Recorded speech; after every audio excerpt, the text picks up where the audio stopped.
Hello guys, നല്ല സ്വൈഭാഗില്ലേ നമ്മളെ കൈക്ക് കിട്ടിയ ഒന്നന്തരം മുതലാട്ടോ. ഇതിനൊക്കെ കളിപ്പിച്ചിട്ട് കാര്യമുള്ളൂ കേട്ടോ. ഇങ്ങനത്തെ കാര്യങ്ങൾ ചെയ്യുമ്പോൾ മനസ്സിന് വല്ലാത്തൊരു സമാധാനം കേട്ടോ. ബാക്കിലാണ് ഇതിൻ്റെ തന്തപൊടി എടുക്കുന്നുണ്ട് കേട്ടോ. ആളും വരുന്നുണ്ട് കുറച്ച് കഴിഞ്ഞാൽ. കുറേ നേരം പൊട്ടം കളിപ്പിച്ച് നമ്മൾ എന്തായാലും ഉഷാറായിന് കേട്ടോ. ഭയങ്കര രസമായിരുന്നു.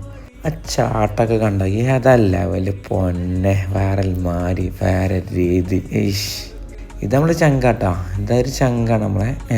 അതിനെ കളിപ്പിക്കുന്നത് ബാക്കിലുണ്ട് തന്തപ്പൊടി. അതിനെ പൊട്ടം കളിപ്പിച്ചിട്ട് അതിന് ഇയറടിക്കുന്നുണ്ട് കേട്ടോ. ഇൻഷാ അല്ലാഹ് അടുത്ത വീഡിയോയിൽ വീണ്ടും കാണാം.